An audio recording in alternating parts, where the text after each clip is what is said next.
السلام علیکم ورحمۃ اللہ وبرکاتہ۔ امید ہے آپ لوگ خیر و عافیت سے ہوں گے اور میرے ساتھ قرآن پڑھنا سیکھ رہے ہوں گے۔ ہم پڑھ رہے ہیں نورانی قاعدہ، جس کے ذریعے سے ہم قرآن پڑھنا سیکھ رہے ہیں۔ ہم اب تک تختی نمبر 18 تک پڑھ چکے ہیں اور آج ہم پڑھیں گے تختی نمبر 19۔ تختی نمبر 19 میں ہے مد کا بیان۔ مد کسے کہتے ہیں؟ آپ یہاں دیکھیں، یہ حرف کے اوپر یہ بنایا ہوا ہے، اسے مد کہا جاتا ہے۔ اسے بڑی مد اور اسے چھوٹی مد کہا جاتا ہے۔ اور مد کسے کہتے ہیں؟ ان کا الگ الگ نام ہے، یہاں دیکھیں لکھا ہے 1 2 3 کر کے۔ حروف مدہ کے بعد حمزہ اسی کلمہ میں ہو تو مد متصل، مد واجب بمعنی اہم ہوگا۔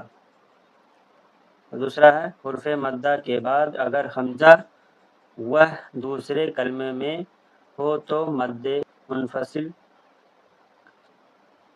مد جائز ہوگا۔ 3 نمبر، حرف مد کے بعد والے حرف پر اگر جزم یا تشدید ہو تو مد لازم ہوگا۔ ایک الف سے زائد کھینچ کر پڑھنے کو مد کہتے ہیں۔ اتنا سمجھیں کہ ایک الف کا جو مقدار ہوتا ہے اس سے اگر زیادہ کھینچا جاتا ہے تو اسے مد کہا جاتا ہے، اور الگ الگ مد کہا جاتا ہے، الگ الگ نام ہے۔ اب یہاں پر دیکھیں الگ الگ تینوں کا دیا ہے۔ مد متصل، اس کا تعریف کیا ہے؟ حرف مد کے بعد حمزہ اسی کلمہ، جیسے اسے حمزہ کہا جاتا ہے۔ ہم اگر یہ حمزہ ہے اور یہ اسی میں مل کے ہے تو اسے اس لیے مد متصل کہا جاتا ہے۔ تعوج اور تسمیہ ہمیں شروع میں پہلے پڑھ لینا، اس کے بعد اس کو پڑھنا ہے۔ تو پڑھ کر اس کو شروع کریں۔ اعوذ باللہ من الشیطان الرجیم، بسم اللہ الرحمن الرحیم، اور اس کو پڑھیں ہم، تو اس کے بعد دوسرا سمجھیں گے انشاءاللہ۔ جیم الف مد زبر، اس کو اسے ملا کے پڑھنا ہوگا۔ جیم الف مد زبر جا، حمزہ زبر آ، جا آ۔ دیکھیں اس کو تھوڑا اور کھینچنا ہوگا، اسے کچھ کم اس کو کھینچنا ہوگا۔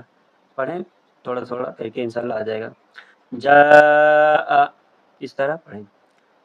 سین یا مد زیر سی، حمزہ تا زبرت سی ات۔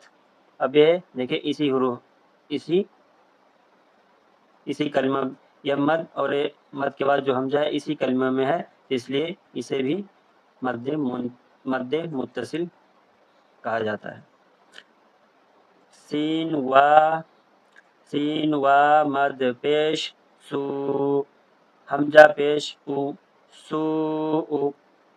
منفصل مطلب فصل، یہ سمجھ لیجئے کہ فا سے فرق کر کے، میں جب پڑھ رہا تھا میں جب پڑھائی کر رہا تھا تو فصل سے میں فرق کر کے یاد کیا، اسے سمجھا فا سے فرق اور فا سے فصل، تو من کلمہ ہو گیا اور یہ دوسرا کلمہ ہو گیا، تو اس سے یہ الگ ہے، فرق ہے، تو اسے یاد کر کے آپ بھی سمجھ سکتے ہیں۔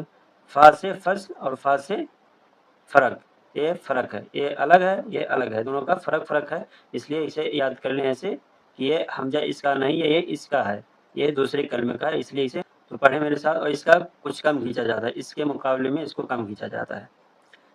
فا یا مد زیر فی، حمزہ آپ لوگ جانتے ہیں جو الف کھڑی نہ ہو حمزہ ہوگا، اس لیے اسے حمزہ کہا جاتا ہے۔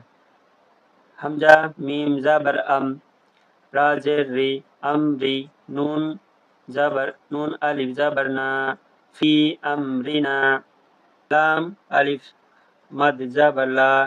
اب اس کو الف پڑھا جائے گا، یہ حمزہ نہیں پڑھا جائے گا کیونکہ اس کے اوپر کوئی حرکت نہیں ہے، اس لیے اسے الف پڑھا جاتا ہے۔ لام الف مد زبر لا، حمزہ زیر ای، لام کھڑا زبر لا، الہ ہا زبر ہا، الہ لا الہ۔ حمزہ نون زیر ان، نون الف مد زبر نا، ان نا۔ دیکھیں یہاں گنہ کرنا ہوگا، لوگ پڑھ چکے ہیں اس لیے اس کو اس طرح ملا کر پڑھیں، انا، نون زبر ان، زالم زبر جل، انزل، نون الف زبر نا، انزلنا، انا انزلنا۔ حروف مدہ کے بعد والے حرف پر اگر جزم یا تشدید ہو، دیکھیں یہاں پر جزم ہے، مد ہے، اس کے بعد والے حرف پر جزم ہے، اور یہاں تشدید ہے، اس لیے اسے مد لازم کہا جاتا ہے۔ دیکھیں اب یہاں تیسرا ہے مد لازم، حمزہ لام مد کھڑا زبر آل، اب اس طرح اس کو پڑھنا ہے، آل، حمزہ کھڑا زبر آل، نون زبر نا، آل آنا، خاجیم مد زبر خاج، جاوا پیش جو، خاجو، کاف زبر کا، خاجو کا، واسواد زبر وس، سواد فاز مد کھڑا زبر صاف، وصاف، کھڑا زبر فا، وصافا، تازر تی، وصافاتی۔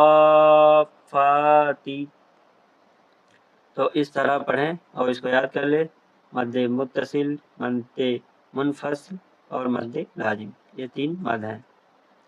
تو انشاءاللہ اس کو یاد کریں، پریکٹس کریں بار بار، انشاءاللہ پھر ہم لوگ نیکسٹ ویڈیو میں ملاقات ہوگی۔ السلام علیکم ورحمۃ اللہ وبرکاتہ۔